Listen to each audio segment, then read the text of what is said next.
Pendengar yang terkasih di dalam Kristus, kita kembali bersama dengan kami di dalam program Katekisasi Bersama Kami oleh Reform Broadcasting Ministry yang dikelola oleh STTRII, Sekolah Tinggi Teologi Reform Injili Indonesia di Jakarta. Sebuah sekolah tinggi teologi yang mempersiapkan hamba-hamba Tuhan untuk melayani generasi mendatang. Saat ini kita akan membahas satu topik yang begitu mendasar di dalam iman kepercayaan kita. Kita tentu mengingat bahwa minggu yang lalu kita membahas mengapa dan bagaimana Allah itu menyelamatkan kita. Nah, bagaimana dosa-dosa kita itu bisa diselesaikan, yakni melalui kehadiran seorang penebus. Nah, penebus itu adalah manusia dan Allah sekaligus. Nah, ketika kita sampai kepada pertanyaan seperti ini, maka muncul dalam benak kita itu satu refleksi, apakah benar kita ini sanggup untuk mengerti misteri yang begitu dalam. Nah, saudara yang terkasih dalam Tuhan, Katekismus Heidelberg merumuskan pertanyaan-pertanyaan itu sebagai berikut.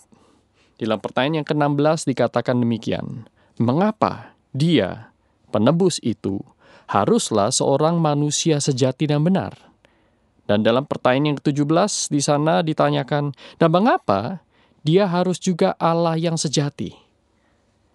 Nah, di sini Katekismus Heidelberg berusaha untuk memformulasikan pengajaran firman Tuhan yang begitu ketat. Dan di sana Katekismus menjawab sedemikian, mengapa dia harus seorang manusia sejati dan benar? Dijawabnya, sebab keadilan Allah menuntut supaya pembayaran untuk dosa dilakukan oleh manusia yang telah berdosa itu. Sedangkan seorang manusia tidak sanggup melakukan pembayaran untuk dosa orang lain, karena dia sendiri pun seorang berdosa. Nah, saudaraku yang terkasih dalam Tuhan, di sini kita melihat adanya satu tarik-menarik. Di satu sisi, Alkitab itu mengatakan bahwa kalau manusia berdosa, maka manusialah yang harus menanggung semua hukumannya. Dan jikalau manusia itu menanggung hukumannya sendiri, maka tidak seorang pun yang tahan untuk menanggung hukumannya. Jadi bagaimana jalan keluar ini? Namun di sisi yang lain kita melihat bahwa pada saat yang sama, harus manusialah yang menebus dosanya. Nah, saudaraku yang terkasih dalam Tuhan, di sini Alkitab memberikan kepada kita beberapa prinsip yang sangat-sangat fundamental, sangat-sangat mendasar. Dalam Roma pasal 5 ayat 18 misalnya. Di sana Paulus berkata, sebab itu, sama seperti oleh satu pelanggaran, semua orang beroleh penghukuman, demikian pula oleh satu perbuatan kebenaran, semua orang beroleh pembenaran untuk hidup. Di sini Paulus ingin menyatakan sebuah prinsip, bahwa jikalau yang berdosa atau yang melanggar itu adalah manusia, maka sang penebus haruslah seorang manusia. Jikalau dosa itu disebabkan oleh satu pelanggaran, maka penebusan haruslah dihasilkan oleh satu perbuatan kebenaran. Nah, saudaraku, disinilah kita melihat bahwa tidak mungkin manusia itu bisa menyelamatkan dirinya sendiri karena Allah menuntut keadilan sedemikian rupa. Apakah dengan demikian Allah itu tidak adil? Tentu tidak. Karena Allah tahu apa yang dia sedang kerjakan dan dia adalah sumber dari segala keadilan. Dan dia menyatakan bahwa barang siapa bersalah dialah yang dihukum. Tetapi pertanyaannya sekarang, siapa yang bisa menebus? Dan di sini Alkitab jauh lagi mengatakan bahwa yang bisa menebus haruslah makhluk itu sendiri. Nah, saudaraku yang terkasih dalam Tuhan, dan kemudian dalam 1 Petrus 3 ayat 18, di sana juga dikatakan, sebab juga Kristus telah mati sekali untuk segala dosa kita. Ia yang benar untuk orang-orang yang tidak benar, supaya ia membawa kita kepada Allah.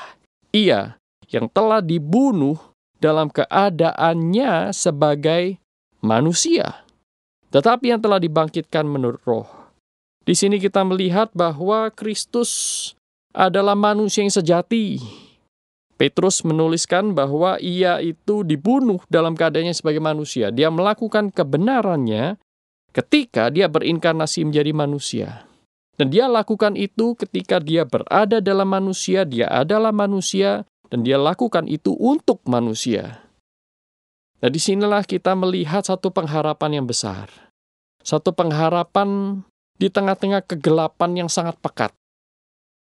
Jikalau kita manusia yang berdosa, maka tidak ada seorang pun yang bisa menggantikan dosa kita selain manusia yang lain. Tetapi manusia yang lain tidak ada yang mampu karena mereka juga adalah manusia-manusia yang berdosa. Itulah sebabnya kita memerlukan manusia yang tidak berdosa. Manusia yang benar, manusia yang sejati. Dan disinilah kunci dari inkarnasi itu.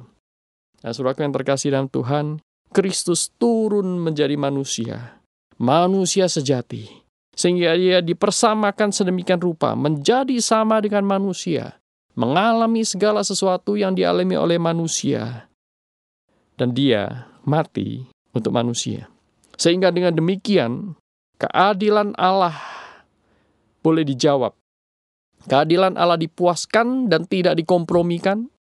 Pada saat yang sama, Allah menyatakan kasih-Nya kepada manusia. Nah, saudaraku yang terkasih dalam Tuhan, lalu mengapa dia haruslah Allah yang sejati? Tadi kita sudah membahas bagian bahwa penebus itu haruslah manusia yang sejati dan dia harus manusia yang benar. Nah, namun sekarang mengapa dia juga harus Allah yang sejati? Jawaban dari katekismus adalah supaya dengan kuasa keilahiannya, penebus itu dapat menanggung beban murka Allah yang dicurahkan di atas kodrat manusiawinya. Sehingga dengan demikian ia memperoleh kebenaran dan kehidupan bagi kita dan mencurahkannya anugerah itu kepada kita. Nah, saudaraku yang terkasih dalam Tuhan, jikalau manusia tidak sanggup, maka ada beberapa alasan mengapa manusia tidak sanggup. Yang pertama, bahwa manusia itu sangat terbatas. Kalau manusia bisa membayar hutang dari sesamanya, dia melakukan itu sesuai dengan batasan kemampuannya. Misalkan saya berhutang dengan kakak saya. Saya berhutang uang 500.000, maka saya harus membayar uang tersebut sesuai dengan kemampuan saya, yaitu 500.000, sebagaimana besar hutang saya. Nah, tetapi kalau hutang itu jauh lebih besar dari kemampuan saya, maka saya tidak bisa membayarnya sendiri. Saya memerlukan orang lain untuk membayarnya buat saya. Namun orang lain itu juga harus membayar sesuai dengan yang dituntutkan, yaitu 500.000 itu.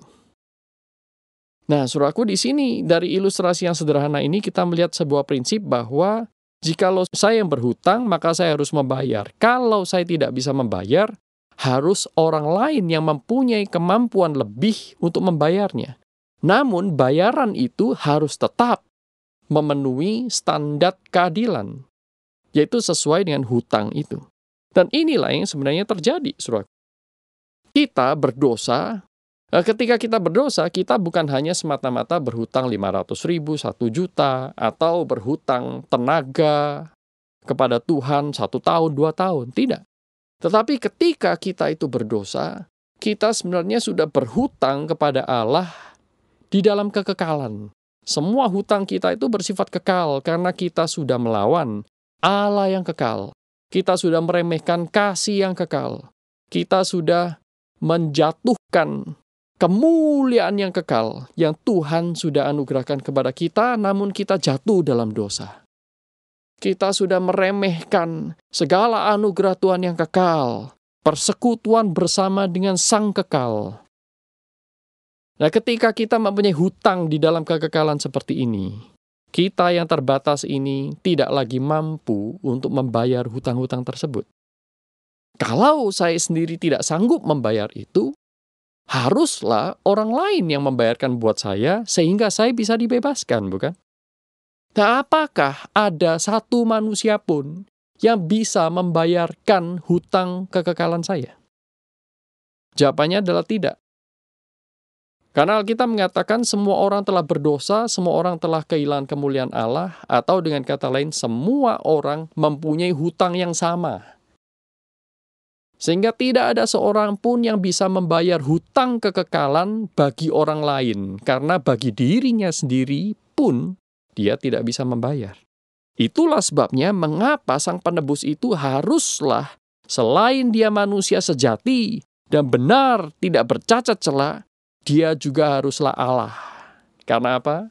Karena rencana Allah itu bukan hanya untuk satu individu. Satu individu dia bisa selamatkan, tetapi rencana Allah bukan hanya untuk menyelamatkan, memberi hidup kekal kepada 1-2 orang, tetapi untuk banyak orang, yaitu umat pilihan.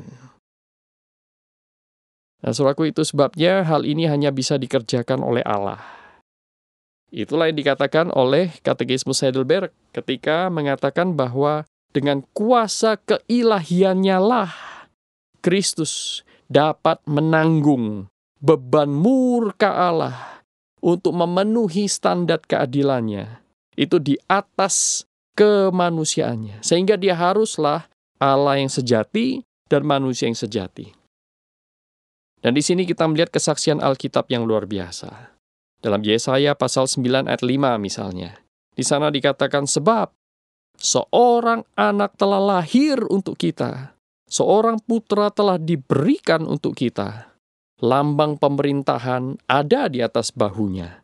Dan namanya disebutkan orang, Penasihat ajaib, Allah yang perkasa, Bapa yang kekal, dan Raja damai. Anak yang lahir, bayi yang lahir itu, bayi yang menangis, bayi yang lemah, bayi yang sangat rapuh, bayi yang membutuhkan pertolongan dari orang-orang di sekitarnya. Bayi yang bahkan membutuhkan palungan untuk tempat dia berbaring. Bayi ini adalah Allah. Allah yang perkasa, Raja damai. Nah, kita juga melihat dalam Yesaya 53 ayat 11. Di sana dikatakan, sesudah kesusahan jiwanya, ia akan melihat terang dan menjadi puas. Dan hambaku itu, sebagai orang yang benar, akan membenarkan banyak orang oleh hikmatnya. Dan kejahatan mereka dia pikul. Saudaraku, dalam bagian ini adalah ayat Alkitab yang sering kali dikutip ketika kita merayakan kebangkitan Yesus atau penyalipan Yesus, Jumat Agung dan kebangkitannya. Saudaraku, ayat ini mengatakan bahwa ada satu hamba Tuhan, satu orang yang benar, yang akan membenarkan banyak orang oleh hikmatnya. Karena kejahatan mereka semuanya, dia bisa pikul. Nah, siapakah dia kalau bukan orang yang mempunyai keilahian? Nah, tidak lain yaitu Allah sendiri. Maka benarlah kata Yohanes di dalam suratnya, 1 Yohanes 4 ayat 9. Di sana dia mengatakan, dalam hal inilah kasih Allah dinyatakan di tengah-tengah kita. Yaitu bahwa Allah telah mengutus anaknya yang tunggal ke dalam dunia, ke dalam daging, supaya saudara dan saya bisa hidup olehnya. Tidak lagi mati, tidak lagi mendapatkan murka Allah, tidak lagi dikungkung oleh dosa dan di bawah kuasa maut, tetapi hidup kekal bersama dengan Dia. Mengalami restorasi, mengalami pemulihan, dan kita memiliki relasi yang sudah dipulihkan bersama dengan Allah yang kekal. Sehingga segala sesuatu yang hilang, segala sesuatu yang kekal yang tadinya hilang oleh karena dosa, suatu saat akan menjadi bagian kita. Ketika waktunya tiba, saudara dan saya, mereka yang percaya kepada Yesus Kristus, akan bersama-sama dengan Allah Bapa di surga, menikmati kemuliaan, keagungan, keluar biasaannya di dalam kekekalan. Saudaraku yang terkasih dalam Tuhan, menarik sekali karena surat Yohanes ini sama dengan Injil Yohanes selalu menekankan satu aspek ini, yaitu kasih Allah, dan kasih Allah. Mengapa penebus itu haruslah manusia yang sejati dan benar, dan sekaligus dia adalah Allah yang sejati? Karena hanya itulah satu-satunya jalan di mana manusia bisa ditebus. Dan pada saat yang sama, manusia yang ditebus ini akan bisa memenuhi standar kebenaran Allah, tuntutan keadilan Allah. Dan semuanya itu hanya mungkin dikerjakan, digarap, dan digenapi di dalam diri Allah sendiri yang berinkarnasi menjadi manusia. Nah, mengapa dia melakukan semuanya itu? Cuma satu jawabannya. Karena dia mengasihi saudara dan saya. Dia ingin semua orang percaya kepadanya tidak binasa, dan melainkan beroleh hidup yang kekal. Sungguh luar biasa anugerah Tuhan, bukan? Dan sungguh jauh melampaui akal pikiran kita. Jalan Tuhan. Ketika manusia mencari jalan sendiri, mereka tidak berhasil. Karena mereka tidak mampu, pikiran mereka tercemar, mereka selalu ingin melawan Allah, membuang jalan Allah. Tetapi Allah tidak pernah putus asa. Allah memberikan jalannya kepada saudara dan saya. Dia mengutus anaknya yang tunggal ke dalam dunia, menjadi manusia, mati bagi dosa-dosa kita, supaya kita bisa hidup olehnya. Puji Tuhan. Anda bersama dengan kami dalam Reform Broadcasting Ministry yang dipersembahkan oleh Sekolah Tinggi Teologi Reform Injili Indonesia di Jakarta. Jikalau Anda ingin mengenal sekolah kami lebih dalam, sudah bisa mengakses semua info online di situs kami, yaitu www.sttrii.com. Puji Tuhan, Shalom.